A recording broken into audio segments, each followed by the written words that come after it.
This is ArtsAlive. I'm Lynda Philippi. My guest today is Stephanie Lenox. She is a professor at Willamette University, and she's also going to be a presenter at the Terroir Creative Writing Festival on April 18th here in McMinnville. Welcome. Thank you for having me. I'm really excited to meet yet another reader presenter for Terroir. Great, thank you. Yeah. So how did it come about that they asked you to present? Oh, I've been in the community for a while and reading. I've read at Linfield College and I've read at the Velvet Monkey Cafe, and so I think from my connections there that they invited me. That's great. Yeah. So how long have you been writing poetry? Oh boy, I've been writing poetry for a long time. I think one of my first poems was when I was probably 6 or 7 years old. Oh, okay. And my family didn't believe that I had actually written it. They thought I had plagiarized it from some other book. Oh, and, wow. Yeah, it was about winter time and wind blowing in and out, and I've just been I've always been a writer. Poetry was never my go-to writing thing. I did stories for a long time before I turned to poetry, but I always dabbled in it.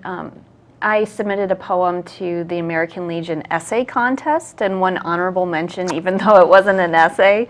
Yeah. So it's been a part of my life for a long time. Okay.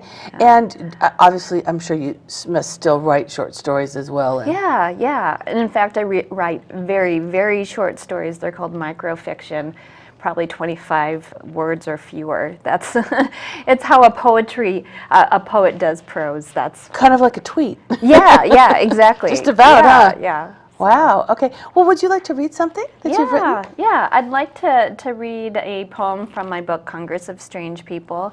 And I thought in honor of the chicken, I would read one of my first poems in the book that involves a chicken. Fabulous. Yes, but the chicken in this poem is Mike the Headless Chicken. I don't know if you've heard of him. Oh, don't worry. Yeah. But Mike the Headless Chicken is a really famous chicken who survived. He holds a record in the Guinness Book of Records for surviving the longest with his head cut off. Which was how long? Oh, shoot. I wish I knew that. But he has a whole festival in Colorado named after him. And I believe one year he ran for president. And so. Okay. So yeah, I'll have to look into how long. Wait. It's actually, I do know. It's in my poem. Okay, great. 18 months he lived without No a head. way. Yes. Oh my gosh, I was thinking like a day. No. Okay. Yeah. So it's a pretty astounding story, and he toured the country. His owner toured the country with this headless chicken, showing him off. I mean, was he bleeding the whole time? No. They cut off his head, and it sort of cauterized or something. Yeah, and they fed him through a dropper, Baha. so to keep him alive. And so that's Okay. that's the my backstory. inspiration for this poem. This is called Inheritance. Okay. Sunday afternoons, grandfather and I studied the Guinness Book, dog-earing our favorites. Mike, the headless chicken that lived 18 months before dying in an Arizona hotel room. The man whose arm was severed and reconnected 3 separate times. Lazarus, Jesus, and the lame girl combined. Your grandmother is in there. He nudged me. Keep looking. I scanned the medical marvels, extreme bodies, for the woman he said could balance a piano on the tip of her tongue. I stared at each smudged photo until every woman began to look like family. Same eyes squinting against amazing burden. Other times, we huddled over the family tree, its names branching out on butcher paper, me captivated by the word genealogy, as if it contained the power to grant my 3 greatest wishes, while he plotted everything, traced us back to Singawa, chief of a tribe of pranksters. He pinched my skin until the blood rose. See, you are red. Then he showed me how to cup my hand over my mouth to make a war cry. Once, before leaving, he said he had a present for me and dropped something weightless, invisible in my hand. The world's smallest guitar, he explained, like the one we read about, size of a human blood cell, completely functional. Now play me a song. My pulse picked up as I tried to think of what I could do. Leaning over with the tip of his fingernail, he strummed once the center of my palm, told me to press my ear against it. Wow. Now, is that written because was that really your grandfather? Well, that's a story that's debated in my family. Okay. My poems are definitely inspired by my family and inspired by the strange things my family does and the strange stories that we tell each other. This particular event, I insist never happened. Though my sister, after reading the poem, said she believes she witnessed this. I thought I made it up. So I like to think that it's true on some level. It definitely feels like something my grandfather would have done. Oh, how something fun. we would have done What together. What a fun guy. So, wow. yeah. And this was back in the Midwest somewhere? Yeah, back in Illinois. Okay. Yeah. So he was an interesting character Yeah, himself. yeah, he Well, no is. wonder you started writing poetry at such a young age. Yeah. He was a huge inspiration in my life as a writer. He wasn't a writer himself, but he was an artist, a somewhat frustrated artist. He painted and had always had these books of illustration. So Sunday afternoons I'd go over and we'd draw together, and he was very big into genealogy, as I said in this poem. And so one of his projects has been recording our family history, and our family history goes back to the Pokagon tribe of Potawatomi Indians, and so that was a big thing that he recorded and traced our lineage and all of that. Is your grandfather still alive? Yes, he is. Oh, how cool! And where does he live now? Still in Illinois. Actually, Oh, no, wow. they moved back from Illinois to tribal lands, and so he's living there. Okay, Yeah. kind of living out his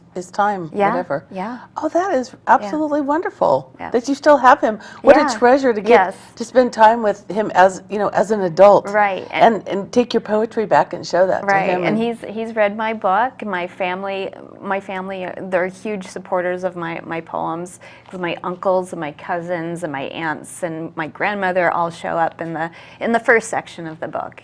Okay. Yeah. And then you want to read another one? Sure. Okay. Sure. I'll sort of dip into the second section, because what that first poem does is set up an idea that I pursue in the second section of the book, which is I write in the voices of record holders from the Guinness Book of Records. Okay. Well, I'm still And- processing Mike the Headless Chicken, but clearly, since he had no voice, Right. you couldn't very well assume his. Exactly. Okay. And so there's certain people that I've felt a kinship with. So my first section is about actual blood relatives. Okay. And the second section are people who I definitely feel a connection with because of either what they've done or what they've had to live with. And I think I'll start with the first poem out of that section. That all of my poems have an epigraph that come from the Guinness Book to sort of orient people to who the speaker is. So I'll read that, then I'll read the title and just dive right in. Sure. Christopher Wall, born August 19th, 1975, is the longest known survivor of the condition known as Ectopia cordis. The mortality rate is high, with most patients not living beyond 48 hours. And so this is a man who, Ectopia cordis is where your heart is, you're born with your heart outside your chest cavity. Oh, okay. And so although I think the survival rate now is much, much better, at the point he was born in the 70s, it was fatal. And so the fact that he survived and has continued with this condition, it was really significant, so much so that they put it in the Guinness Book. Okay. So this is the heart that lies outside the body. I know people want to touch it, like I'm some pregnant woman, or one of those cut open cows with a portal in its side. As soon as I could talk, I said, aorta, pulmonary artery, vena cava. These words hold my life in place. I learned how to have fun with it, dress it up like a ventriloquist dummy, throw my voice into the fleshy lump. I memorized the telltale heart and chased my cousins around the yard shouting, it grew quicker and quicker and louder every instant. I've had to explain myself so often, ectopia cordis, ectopia cordis, ectopia cordis, that once I totally lost it and hit a man for asking. And, of course, considering my condition, he forgave me. Now, people don't bother to ask, or if they do, I say it feels just fine.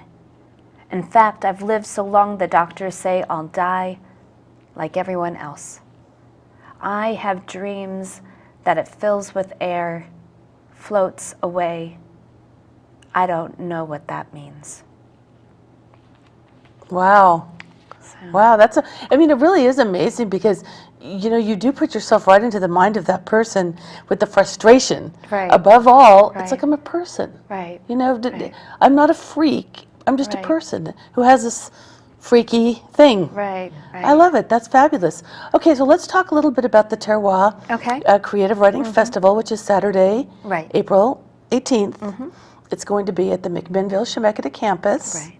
And registration is open now. Yeah. So people can go to the Arts Alliance of Yamhill County website, or there is specifically a Terroir Creative Writing Festival website as well for Right. registration and the lineup of speakers, presenters, workshops, readers, and to find all that out. And I know that they really would like to have, you know, pre-registration and a head count, and you can pre-buy lunch and things like that. And Yeah. you've been there before, so you know what I mean, it's such a jam-packed day. Yeah, yeah. And try to figure out what you want to do and who you want to see, but it's really so, I mean, really such a wonderful day. Yeah, and it's very energizing. It's great to be around people who all care about the same thing. Oh, and- yeah. So you, with your classes, I mean, and we don't have a whole lot of time, but Sure. with your classes at Willamette, your students must just love you because, I mean, you have such a lively imagination. I mean, not a bit dry or, you know, so. I try to bring some fun stuff to class. Just today, we're reading poems by Frank O'Hara, and there's a poem by him called Lines from a Fortune Cookie, and I brought fortune cookies for everybody, and we cracked them open and used the fortune to write from. But my little trick with that is I asked them to insert a not or some kind of negation into that fortune cookie to make it into a misfortune cookie. Oh, and to okay. explore sort of the dark underside of some unknown future. What a fun thing. I want to come take one of your classes. Well, Stephanie, thank you so much You're for coming welcome. today. You're welcome. And I'm sure I'll see you at the festival. Yeah, So definitely. thank you so much. Yes, thank you.